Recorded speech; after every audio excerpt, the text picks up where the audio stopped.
have people with chronic illnesses. We have people with PTSD. We have people that have had addictions.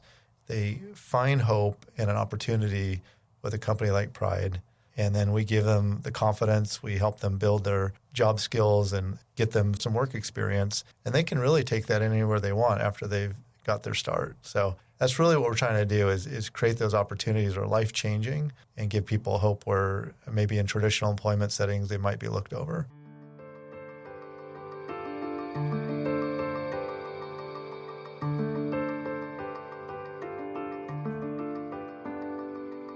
Hi, I'm Jeff Holden. Welcome to the Nonprofit Podcast Network. Our purpose and passion is to highlight a nonprofit organization in each weekly episode, giving that organization an opportunity to tell their story in their words to better inform and educate the respective communities they serve, as well as provide one more tool for them to share their message to constituents and donors. Our goal is to help build stronger communities through shared voices and to both encourage and support the growth of local nonprofit organizations through podcasting. Thanks to our founding partners for their foresight in helping us transform the way conversations start. CapTrust, fiduciary advice for endowments and foundations. Runyon Saltzman Incorporated, RSE, marketing, advertising, and public relations creating integrated communications committed to improving lives. And Western Health Advantage, a full-service healthcare plan for individuals, employer groups, and families. Before the episode begins, I want to take a minute to share that we now have a website where you can sign up to get our weekly email updates on the latest episodes, transcripts to prior episodes, and see what else we have going on. Please be sure to register so you never miss an episode or any other important information we may have to share in the nonprofit space. You can find us now at nonprofpod.com. That's nonprofpod.com. Easy peasy. You'll also notice on the website a microphone in the lower right-hand corner. By clicking on it, you'll be able to leave me voicemail messages, maybe a question you'd like me to ask our guests, or just a comment on the program. I may even play your message in an upcoming episode. I look forward to more engagement with you as we continue to grow and better serve our nonprofit community. And now, here's our episode. We know the strength and quality of an organization can be determined by how it treats its employees, the culture, the mindset. And since this is a program about nonprofits, the mission, vision, and values of the organization as well. With inclusion at the forefront of many hiring decisions today, for an organization to have been building its foundation on that very premise, inclusion, over 57 years ago, speaks volumes. Nearly half of the 4,000 plus employees of our featured company in this episode have a disability of one type or another. The president and CEO of this organization, one of the top 50th fastest growing companies as recognized by the Sacramento Business Journal in 2024, has been with the company for the past 16 years, most recently as Chief Financial Officer. He became president in 2018 and has clearly been focused on the task at hand, growing the employment opportunities for those with disabilities. He's a graduate of Sac State and is also involved on various boards, including the California Chamber of Commerce and the Greater Sacramento Economic Council.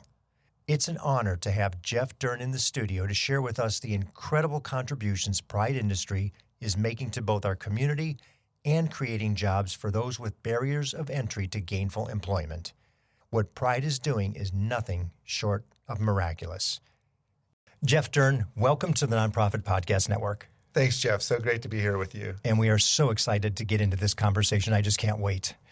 Pride is no newcomer to the nonprofit scene. You've been in the region now for pushing 60 years.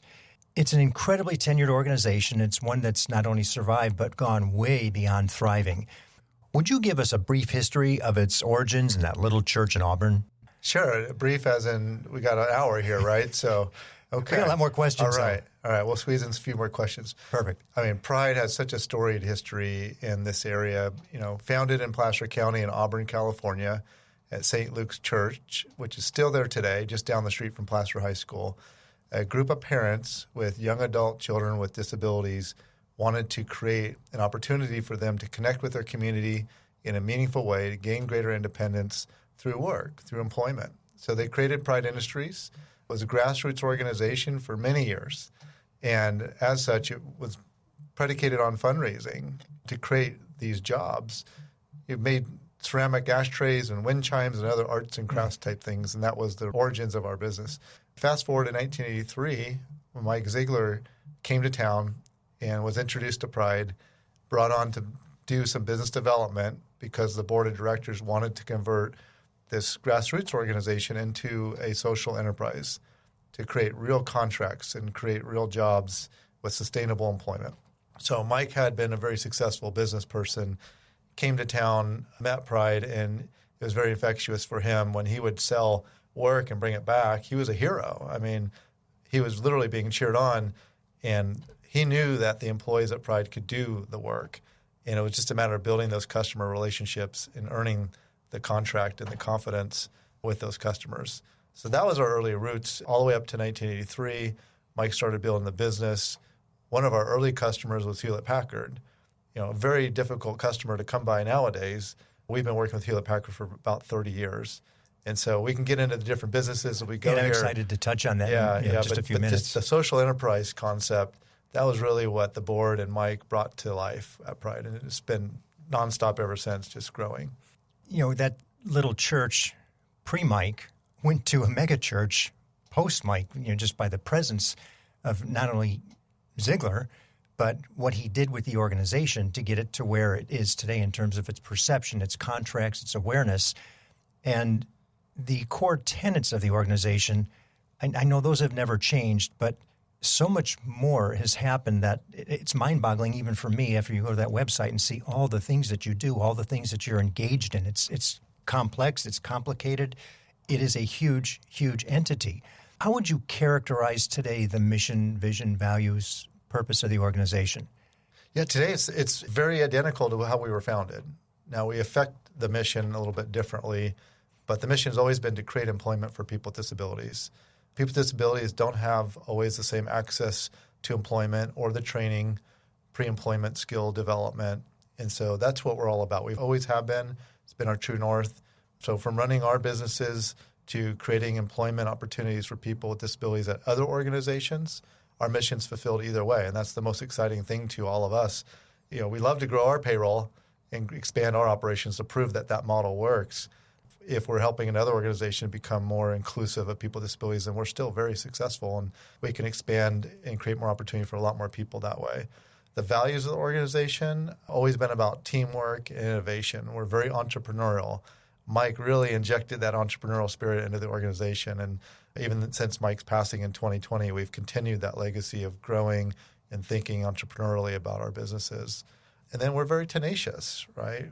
One of our core values is tenacity. We know how to solve problems, and we won't give up until we've solved that problem. And oftentimes the problem is, how do we create more access, more training opportunity, more entry points for people with disabilities into the workforce? The vision, that's really simple and clear. It's to create access for people of all abilities to achieve their employment goals. And we really live that out, as you saw on Monday. It was amazing. That tour, I'm speechless on some of it. Just what I saw and the size and the girth, which we're going to touch on in just a second.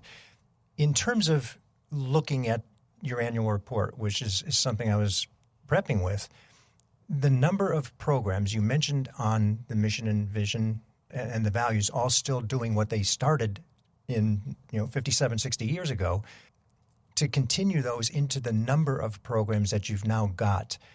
We take the rest of the episode. It's so deep in terms of the contributions you make to the people with disabilities and the organizations that support them. If you had to distill it down to just last year, what would you say might be the most significant accomplishments? Yeah, well, thanks for, you've seen the innovation with your own eyes when you visited. Mm-hmm. And by the way, I still get goosebumps when I walk through our factory or any of our work sites across the country. We're in 16 states, and it's consistent. The culture of inclusion is so consistent. So over the past year, we continue to try to expand our reach and reach new parts of the population to make sure they know about our services. One of the things we're doing that's really exciting is a cybersecurity training program.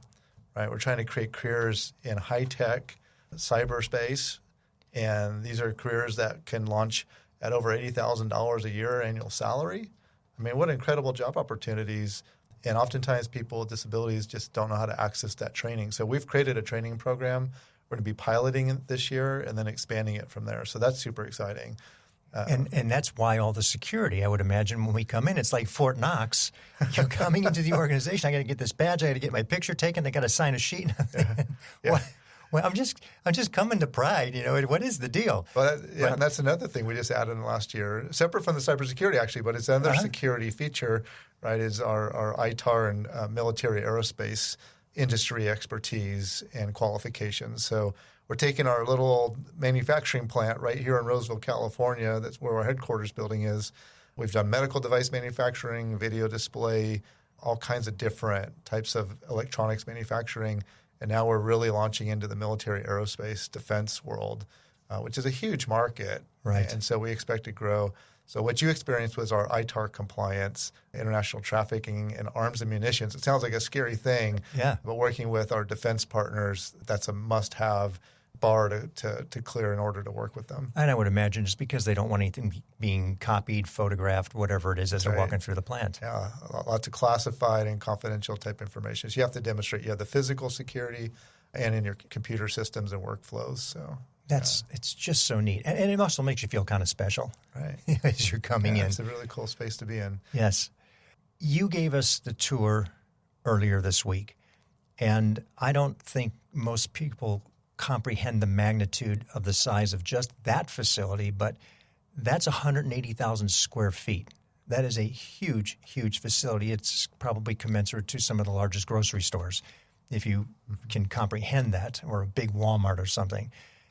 But that's not the biggest plant. You have another 300, almost double that, somewhere else in Roseville for Hewlett-Packard.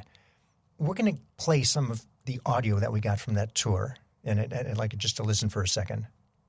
I work in this place 11 years. You've been here for 11 years? Yeah. You must like it. Oh, yeah. And what do you do, Cameron? I did some packaging, and I also did the labels. Okay. You know, the labels are called the serial numbers. So if I need to know where something is or what it is, I can thank you for putting the label on it. Oh, yeah, it's really a good thing. And see here, these are what...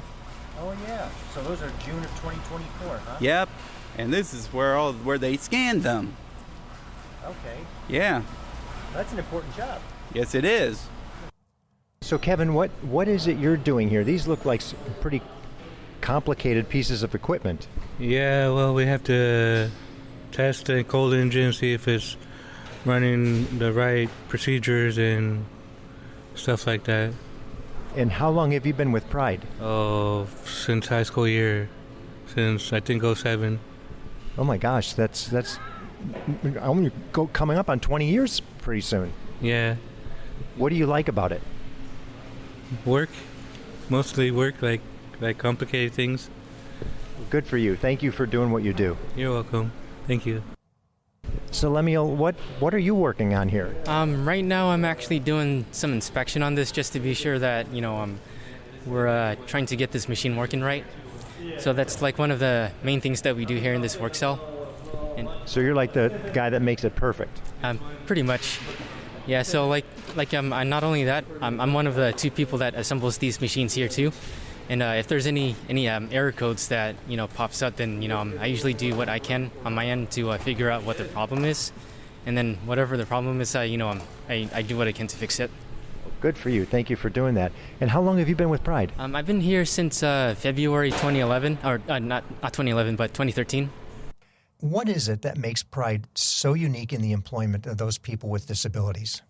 Well, you said expanding the business is amazing, but Pride's culture of inclusion, every new employee at Pride Industries gets disability inclusion training. Right? Wow. I want to teach them, how do people with different disabilities interact with you? How do they learn? How do we learn about their lived experiences? So we try to help our new employees walk in their shoes. And our new employees include people with and without disabilities, but we're fully looking at disability inclusion training across the board. Then our managers and supervisors get additional training. So that's really special when you think about wanting to belong in your workplace. And when an organization really embraces that knowledge and continuous improvement in the culture to be more inclusive, it's really amazing what can happen. So we bring people into our workforce that other companies haven't either attempted to employ or didn't know how to exactly interact and help that person be successful. The next thing we do besides that culture of inclusion and training, we put it to practice. Somebody with a disability may just need an accommodation to help them do their work better. What we find is when we create that reasonable accommodation for our employees, actually that non-disabled part of our workforce benefits too. It's really about innovating, right? If we think about creating a better workflow, a better process, a better way of training on a particular job, everybody benefits from that. And so it's just knowing that people with disabilities can do anything. It really matters that they work in a place where they can bring their full self to the job and know that they're being proactively supported to be successful. What I noticed is as I approach them, somebody would tell me their name and I go to say hello, the kindness almost, the welcoming of me with a microphone in their face, which could be awkward or inconvenient or, frightening to some. And every one of them, a handshake, the eye contact, the comments, and I don't think I talked to anybody that was there any term less than 13 years, which is amazing to think about. Not to mention, I wasn't sure if I was approaching somebody with a disability or not. I wouldn't have known until we got into the conversation a little bit. And I have to laugh. You heard Lemuel on the audio that we played, but I didn't play all of it because he has a joke of the day. He has a joke of the day. Which everybody around him waits for the joke of the day from Lemuel. Yes. And I thought that was just so cute and how normal that is in a workplace environment and to give people with disabilities that same semblance of what everybody else has. Yeah, they're absolutely an equal part of our team, and many of our employees are joyful. Some of our employees with disabilities bring a true joy to the job. They're just so excited to be there, so thankful that they have a place where they truly belong, and they know the people around them care about them and are helping them be successful. Lemuel has that joke of the day. It's something we do at Pride. We have the kind of corny dad joke kind of thing going. It was. And so he's embraced it. And every time I see him in the hallway, say hi. He said, you want to hear the joke of the day? Yes, I do. Yes, of course you do. Of course you do. 4,500 employees, give or take, of which about 2,000 are employees with disabilities. It's a mind-boggling number just in and of itself. It's also $460 million, give or take, in revenue that passes through the organization, at least in 2023. How is the revenue generated, Jeff? What do you do that allows you to get to such a prolific amount? I mean, you're one of the biggest businesses in our region. It's pretty amazing. We've consistently grown year after year. The revenues are contractual-based revenues. We're providing valued services to our customers in the facility management space, logistics, electronics manufacturing, and those businesses in themselves have different disciplines, different service lines. We do packaging fulfillment within our logistics, right? We also move product around the world for companies like Hewlett-Packard.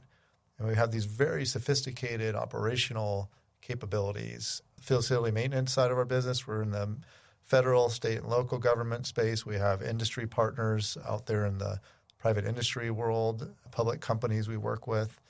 There's really no bounds to what we can actually achieve. And when companies work with us, they get that little extra something. They know we're competitive.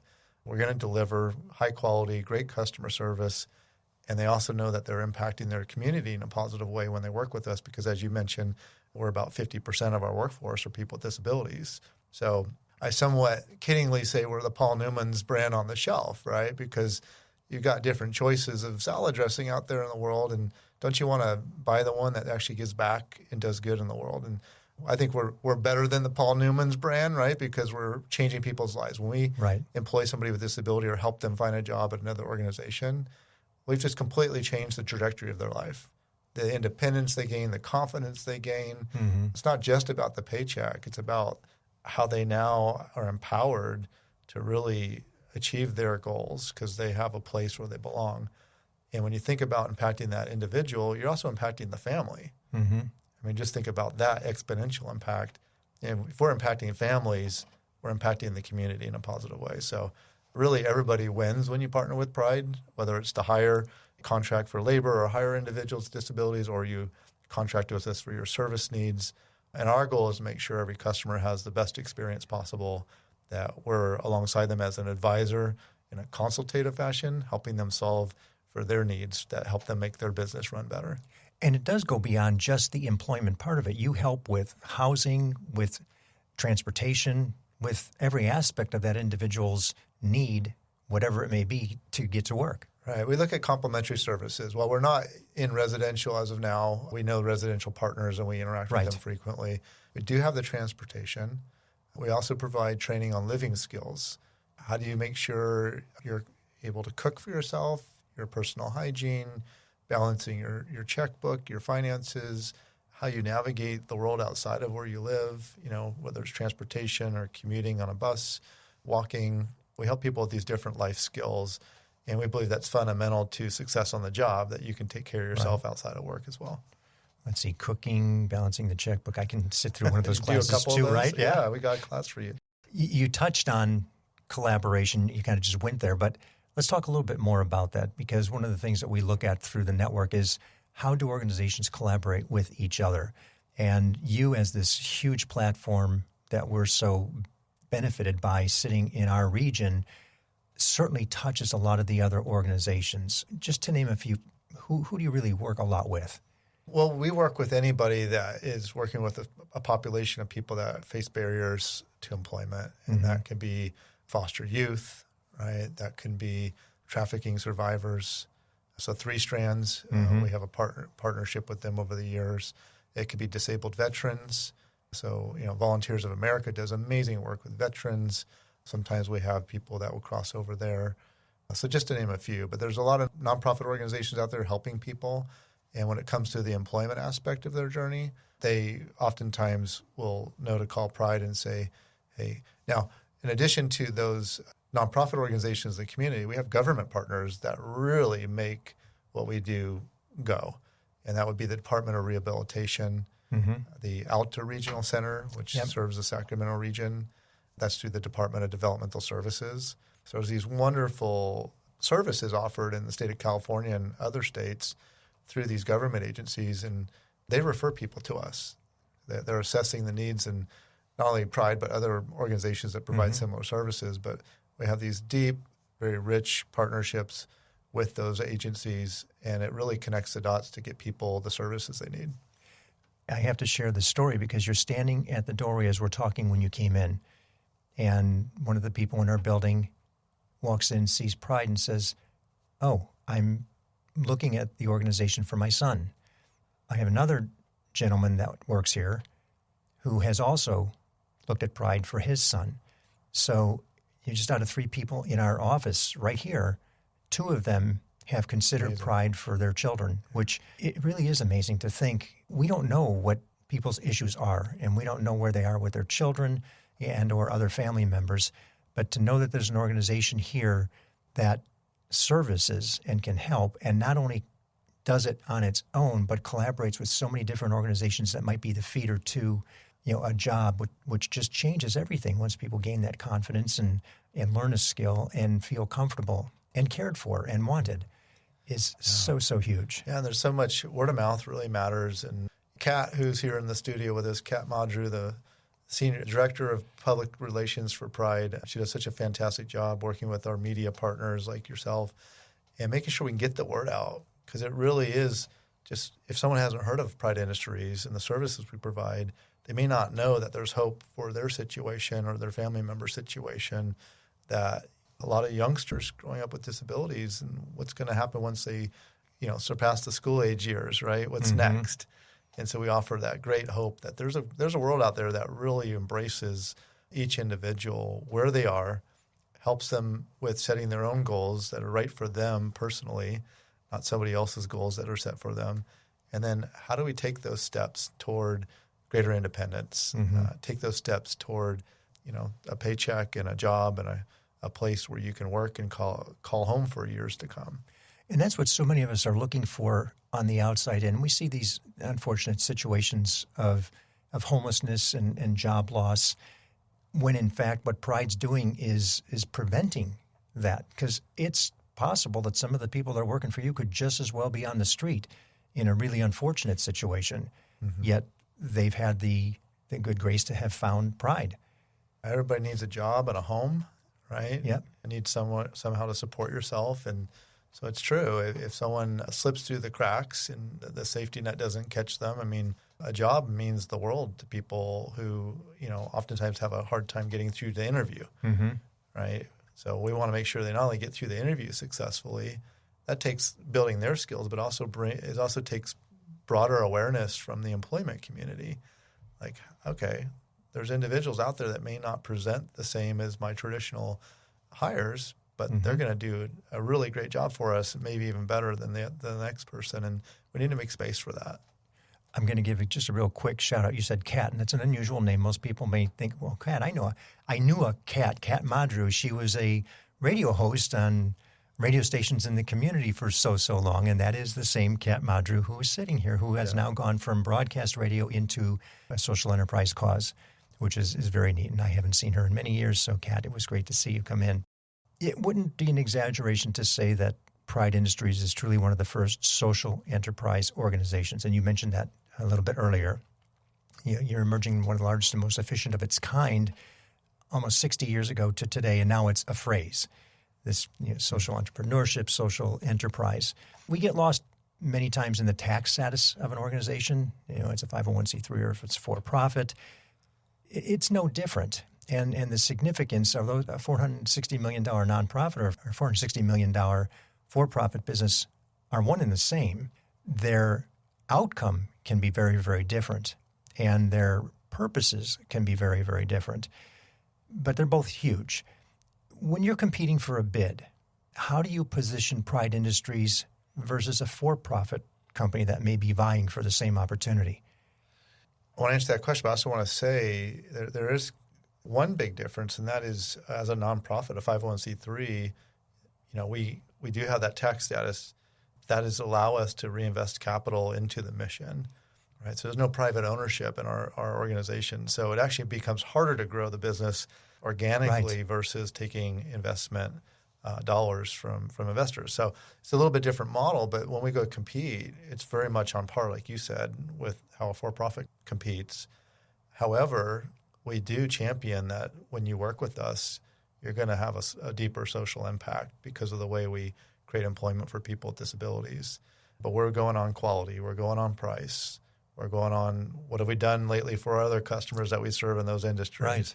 And what are our qualifications and what are our references? And so we have to build the business very similarly in that sense to a for-profit. And then we're not shy to share the impact that we have on the community by the jobs that we create and the training programs we operate. So Nadine, thank you for this special tour. What is it we're looking at? I'm amazed at the intricacy and the requirement for this to be assembled by hand. Yes, most definitely. Our assemblers right here are working very hard, assembling our components that they build up to the units for our GR2 cell. And every little intricate details, components, electronic components that go onto these boards are specifically hands-on and require a lot of attention to details. It's just amazing when we think everything's so automated to know that we still do need people to do so many things. Absolutely. And it takes a lot of training and a lot of experience and a lot of dedication and determination to make sure that we have all these assemblers produce the production that's needed in order to build these assemblies. You mentioned when we were on tour, and Kat had mentioned even today, just some of the stories of the people that are working for Pride. A blind and deaf facilities person in Arkansas. It's just amazing. Give me some examples of some of the people that you've seen that you would think there's no way, yet here they are not only employed but gainfully employed and independent and earning a living. I have two really great examples. One is more recent. Brandon, who's an employee on a contract we have with the federal government, U.S. Immigration and Citizenship Services. We help process visas for the U.S. government. And Brandon came in. We've had this contract for a couple of years. We did a new employee orientation, welcoming our new employees. And his parents were there to kind of witness this event and participate in it. and they were in tears. Their adult son, who had never had a job like this, pays really well, has great benefits, and now he's going to be gainfully employed. And now he has the opportunity. That door's been open for him in a way that hadn't been in that way in his life up till now. And not only did he get the opportunity, but he's hitting it out of the park. I mean, he's our highest producer on this contract. And it's just for the past year, for the past quarter. So we get to go out there and share awards with our employees. And we were at a site visit, visited Brandon and the team. And he was just grinning ear to ear. He's just so thankful to be part of something where he gets to go to work and, have that independence. But yet he's also appreciated and rewarded for such a great job. Another quick example is a young man named Anthony who came to one of our janitorial contracts, and his first entry-level job, he had applied it, as he would say in his own words, hundreds of jobs, McDonald's and Walmart and you name it. He couldn't get through the interview process. He's an individual with autism. Mm-hmm. Got to start with us. Within a couple of years, he was already a lead. And then one time when I was out at the site, he says, "Hey, I want to let you know, I just bought my first house." What? And I was astonished. I'm like, wow, that's amazing, Anthony. Congratulations, And so there's just all of these different stories. We have people with chronic illnesses. We have people with PTSD. We have people that have had addictions. They find hope and an opportunity with a company like Pride. And then we give them the confidence. We help them build their job skills and get them some history there, some work experience. And they can really take that anywhere they want after they've got their start. So that's really what we're trying to do is create those opportunities that are life-changing and give people hope where maybe in traditional employment settings they might be looked over.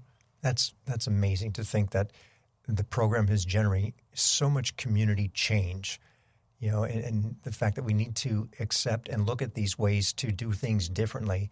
I mean, we hear the complaints of unaffordable housing from college graduates with master's degrees, doctorate degrees, yet here's somebody who is just doing all the right things, has done all the right things to get himself in a position where he can afford to buy a house. And sometimes you have multiple degrees and multiple master's degrees or a doctorate degree. And if you have a disability that significantly impacts your ability to communicate, concentrate, learn on-the-job skills, you can be very accomplished as a student and still not find your place in the workforce.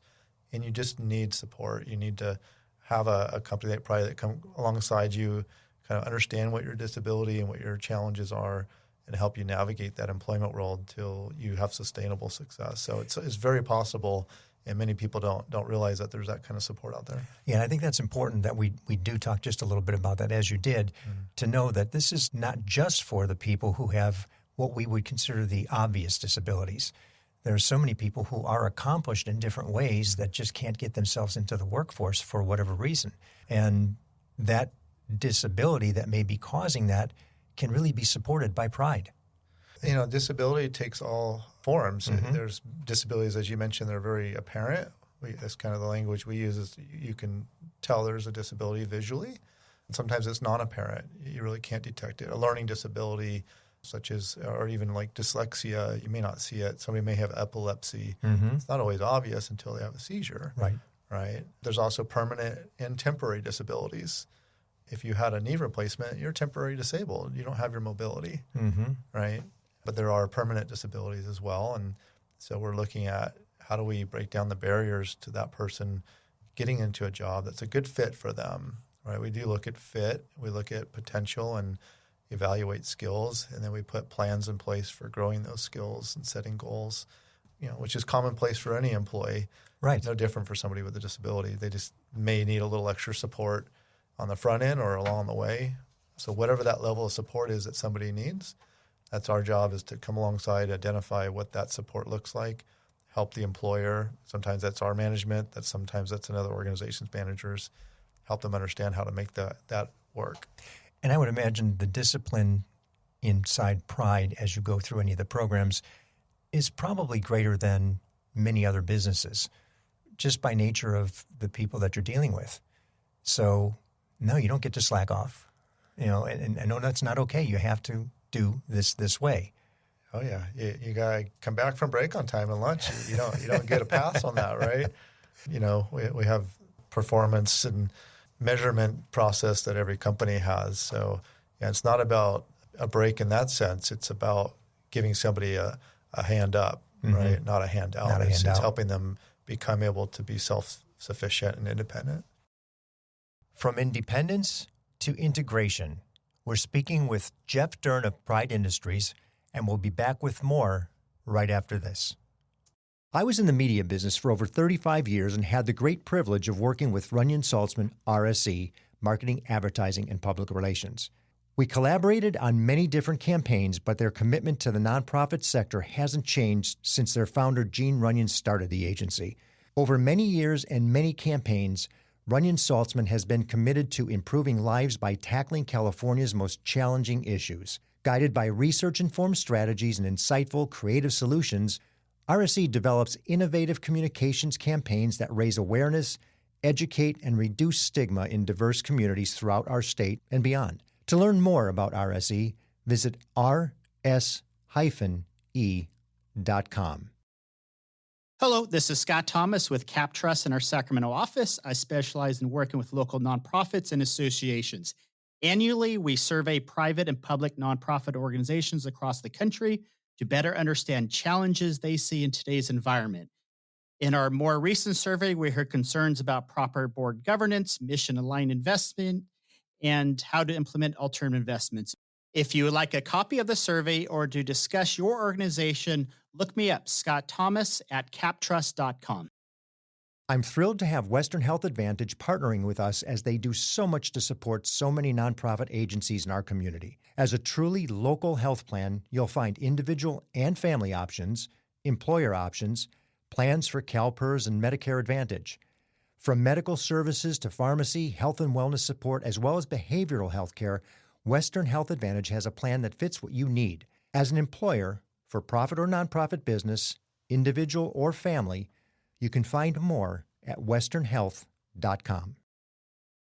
We didn't talk about something that we did address early on in our conversation when we were there earlier this week, and that was the process, the method, from siloing to integrative.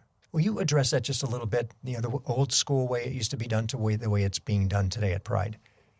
Yeah, well, in the past, disability employment often looked like people with disabilities coming to one work location and being part of a program that was a training type program, oftentimes being paid sub-minimum wage. And so the transition has been to not accepting that as the best we can do, but that we want people with disabilities to be integrated out in the community, working alongside people without disabilities. So it's the change from a congregate sheltered workshop setting to a competitive integrated employment setting. For Pride's part in that transition, we did eliminate the sub-minimum wage pay practices many years ago. And we did that because we wanted to create better programs for individuals that may have a really high support need. Working, a full-time schedule, even a heavy part-time schedule may not be the best thing for their development. Mm-hmm. We wanted to be able to help those individuals with more innovative programming that was focused on them being part of their community and learning new skills and becoming more independent in their life overall. Now, oftentimes, work is a part of that program, but not always. And so we made that shift. When you go through our facilities now, you'll see a much more integrated work setting. And I think that's a positive thing. And for families that I've spoken to, they've often, when posed with the choice, would you like your son or daughter to work in a shelter workshop for, a decade or two or three and do the same kind of thing for that whole time period? Or would you prefer they be in a program where they're going to continually develop and have goals and achieve goals and advance in their overall level of independence? And hopefully that includes work, but it may not always. Usually they choose the latter. Yeah. Well, and they get to grow in their career position as well. Just as they progress and excel at something that they're doing, they get to move up that next notch, and just like everybody else. Whereas if they're in a housed situation, it almost becomes rote. You're doing the same thing over and over and over for how long? Yeah. In both scenarios, you have a safe and supportive, a very positive environment. Right. But again, the motive is for us as a company, we want to help somebody achieve greater independence, and we want to do that in a progressive way where the supports are there, everybody goes at a different pace. It's very person-centered. It's individualized support services. But we do want to know where that person is today, help them set the goals for tomorrow and show progress in developing to live their best life. That's our goal. Yeah. Well, and there's certainly levels of capacity and capability of any individual. For some, there's greater barriers to entry and Right. to accessing those opportunities. So we're really about breaking down those barriers and creating opportunities for success. Yeah, and that's why I wanted to make sure we got out. Every year in October, you host an incredibly impressive job fair. What's that all about? What's it look like? Well, Kat's jumping out of her seat. She knocked this one out of the park, right? Thanks to Kat, she really led the charge. A large number of team members on Pride's team last year that launched our first annual I Am Able Disability Job Fair. What that's about, we're about to have our second annual, as you just mentioned, in October, on October 9th at the Safe Credit Union Convention Center. So we have a bigger venue than the first year because we're growing it. And we have more employers coming. We have more people with disabilities expected to come. It's a job fair that's created by people with disabilities for people with disabilities. It's the most amazing thing because it's very inclusive. It's very accessible. Last year we expected, I think, about 200 or 300 people. We ended up with over 600 people attending. Oh, wow. Now, thanks again to our media partners. They help us get the word out. Mm-hmm. And so there'll be a lot of opportunities for people to learn about this job fair as we go forward. For the employers, though, I just want to highlight they get some free access to our training services through a webinar, and they get to learn about disability inclusion, what it means to be a disability inclusive employer, how to go through the hiring process, applicant process. So we distill all of those best practices down for them. So when they come to the job fair, they're fully ready to engage this community. That these amazing people come with excitement in their eyes. And I mean, I talked to several people at the first job fair, and it was, what does this mean to you to be here today? Well, I came here knowing that this was designed for me, so I'm going to get a chance to talk to every employer I want to talk to. I'm not at the back of the line trying to squeeze my way to the front. Yeah, I'm actually seen, I'm welcomed, and I'm being engaged actively by these employers who want to meet me and want to know how I can possibly help their company. Mm-hmm. What a neat concept. You know, all the way around, the full 360 of it all is just, it's so engaging in every way with everything you do. It's exciting. It was exciting the first year. It was kind of like a surreal experience. Like, this is really happening. And so many people there, and the employers were just wonderful. You know, so it's a great opportunity for employers to say, hey, I'm here supporting this, and I believe in inclusive hiring, and we're going to open up our talent funnel to a greater number of applicants. You know, at Pride, we have about 10 applicants for every opening, and that's a phenomenal number. Oh, wow. I had no idea it was that huge. Our talent funnel is very wide because we're accessing parts of the population that at other companies may not get the shot. But these inclusive-minded employers that come to this job fair, we couldn't do it without them. They come and they're really excited to engage this community of people with various disabilities and know that they have great abilities they can be adding positively to their work culture. Well, maybe pick up that other 90% that you can't absorb. You know, statistically, over 70% of people with a disability are not employed today. That's nationwide. That's a staggering statistic. That's more than double the rate for people without disabilities. And there's millions and millions of people with a variety of different disabilities, different abilities out there that want to work, and they really just need to find an employer that understands how to meet them where they are and help them become part of their team. If money were no object, what would Pride look like today? Meaning if we had an unlimited supply of capital to build? Okay. Yeah, you didn't have to worry about your salespeople going out and selling and making sure that they got everything done that's so you could fuel all the responsibilities that you have on contract. Well, first of all, that would be an amazing world to be in for real, right? Yes, it would. You know, what would we look like? Well, we're at 4,000 employees. I think what we'd look like is we'd be able to access the funds in that world to create so many more meaningful training programs, like the cybersecurity training program that we're doing. We have a litany of ideas of where we can help increase disability inclusion in different types of jobs. You know, it's the old adage of scarcity of resources. Yes. You know, so we dream big and prioritize those opportunities based on our ability to fund them. We do have a foundation called the Mike Ziegler Pride Industries Foundation. People can give to that foundation. It funds our helpline, our I Am Able helpline, where anybody can call and get free access to resources and services that we refer them to. Okay. We have our training programs, and we have oftentimes a need for funding that, unfortunately, the government sources of funding don't fully cover all of the operating expenses to run some of our employment programs. So that's why that foundation is there to fund the gap. Backfill a little bit. Yeah, every single dollar that goes into our foundation goes to supporting somebody with disability, as Pride Industries funds the administrative expenses out of our operating entities. So, which is something few organizations can say, that 100% of it goes back in. 100%. Yeah, that's amazing. Yeah. Back to reality. If you look at the organization today, what would you say the greatest need is as you look at where we are today and what's going to be necessary in the future? I think it's really centered around this notion of educating and advocating about what disability inclusion looks like. Mm-hmm. For those that are not familiar with a person in their life that has a disability or what their journey looks like, it's just an amazing thing when people have a son or daughter or family member with disability. They just instantly get it. And for those of us that maybe haven't had that experience, it takes a little bit more proximity to the cause. So what Pride could become is unlimited. Like I said, over 70% of people with disabilities don't have a job today. There's just so many people that need access to work and would be great employees, but it takes the employers to understand how to engage them, how to employ them successfully. And in some cases, that means a company like Pride needs to be engaged as well to help support that journey. So I think that's the thing for us as we look forward is we can keep building our businesses, and we will, through great customer service and delivery on our promises, through our social impact.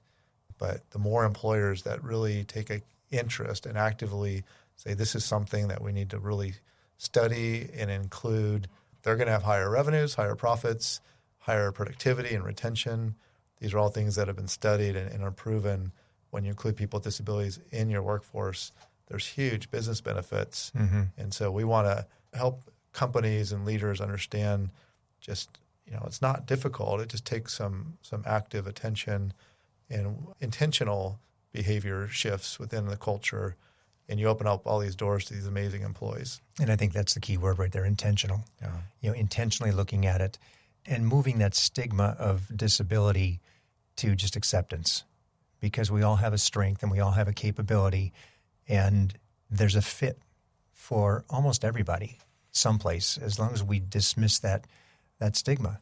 And I think that's what you're doing such a good job of, because of the depth of employment that footprint of Pride leaves, and people realize, oh, well, that was a Pride employee.